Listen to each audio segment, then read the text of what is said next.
Hi Sharp members, this is Yash, and today we are going to discuss the first few things that you actually need to learn SolidWorks. So what we have decided is that we'll prepare some videos and we'll put them in an order like 1 2 3, video 1, video 2, video 3, something like that. So if you want to begin learning SolidWorks, you have to start from series 1 and then cover all the videos in 1, and then you can go to 2, then you can go to 3s. So um, we'll decide what should be more relevant uh, for you to cover first if you're starting with SolidWorks, if you're just a beginner. So right now I have the SolidWorks window open in front of me. This is SolidWorks 2013. So we would like to thank our sponsor SolidWorks for giving us this free license of the software. And let's start. So first of all, to start working with SolidWorks, you have to start with the new file. So you're seeing this new tab over here, the new button. You can start from here. Click on the new button. You'll get a dialog box which states that what would you like to open, whether you'd like to not exactly open, but what would you like to make. Is it a part, is it an assembly, or is it a drawing? So let's start with part. So let's say we have to start a new part. So click on part, click on OK.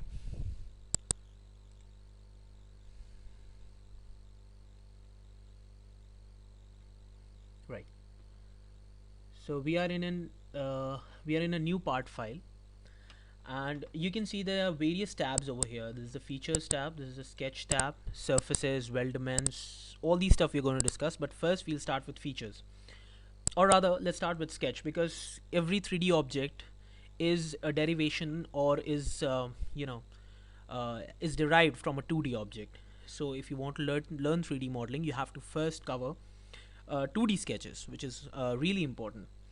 So this is the sketch tab, and here is the sketch button. If you want to start sketching, then you have to use this tab and all the tools that are available over here.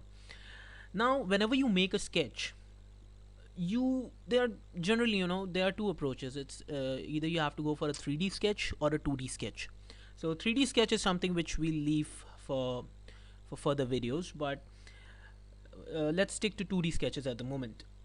Okay, so a 2D sketch is going to be made on a plane. Fine. So here are the 3 planes that are offered to us, which will cover all the 3 dimensions that exist: the front plane, the top plane, and the right plane. Okay, so if you go to the front plane, this is your front plane, and this is the XY plane. You can see the X is over here, right? And similarly the other planes, and this is the origin, which is exactly in the center where these 3 planes intersect. Fine. So let's suppose we'll start with a sample sketch.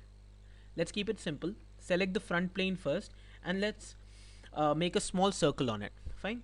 So what we have to do is, first we have to select the sketch, select the plane from over here. Then we have to click on this button, sketch.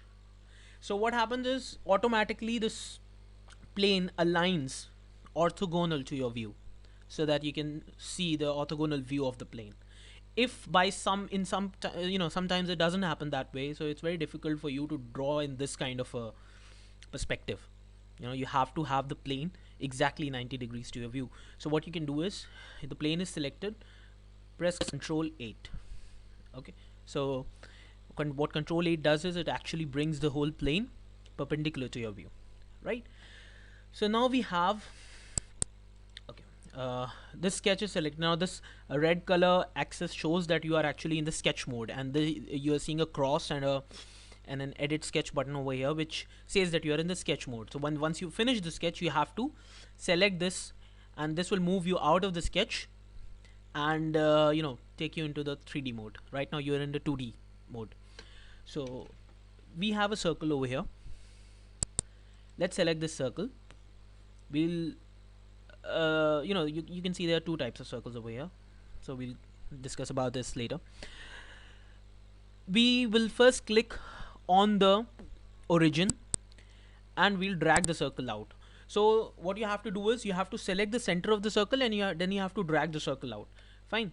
So what happens is, your circle is drawn. then press escape to get rid of that circle drawing pencil that you had. And then let's give it a dimension. Dimension is actually the measurement, that what is the diameter of the circle, or in case of a square, what are the length and breadth, what are the what is the side of the square, or in case of a rectangle, the length and the breadth. So this is the smart dimension tool which you can use to give dimensions. You just click on the circle and it'll start showing you the dimensions. Now it can show you in various forms, like this or like this, may even show you like this, doesn't really matter. So let's say it's 100 mm.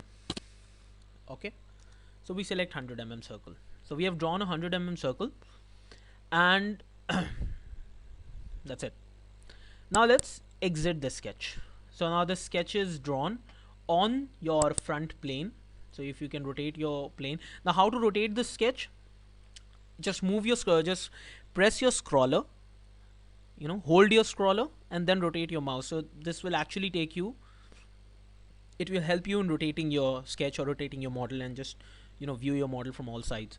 So we have this front plane, and on this we have sketched the circle, sketch 1. You can also rename it. You can call it where's the rename?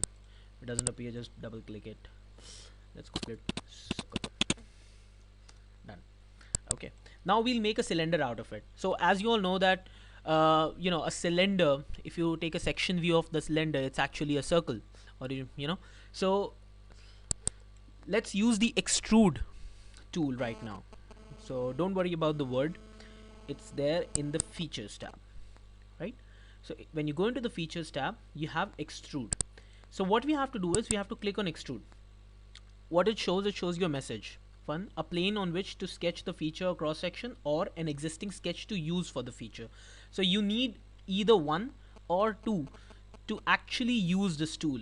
So you need either the plane on which to sketch the feature or the cross section. You have to either select the plane, or you have to select the sketch with which you have to use this feature. We already have the sketch, so let's click on this sketch, and you can see that it starts pulling the circle out. It starts extruding the circle, and here is the dimension that actually tells you the extent, or the length up to which it actually places the material. Okay, so if you can also use this arrow to drag in and out. So if you drag it, it will become longer, it can become shorter, right? So let's say we select 200 mm. So it becomes a 20 centimeter circle, 200 mm circle. Okay, so now to select, if you're happy with this, you have to select it. Just click on this green arrow. Okay, so now this is done, right? So you have a cylinder in front of you which is 100 mm in diameter and 200 mm in length.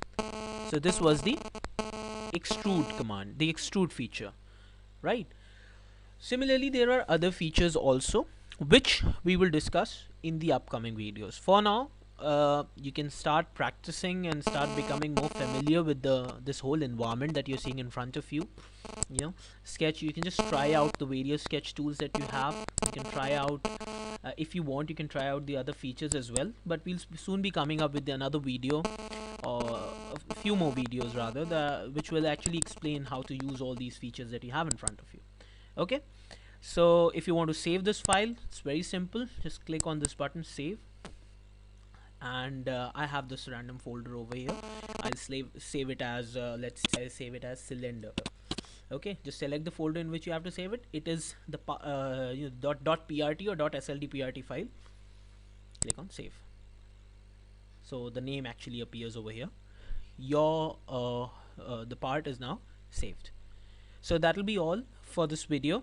So we discussed how to make a sketch, how to give a dimension, and how to extrude, how to use the extrude command, and how to save a basic SolidWorks file, SolidWorks part file.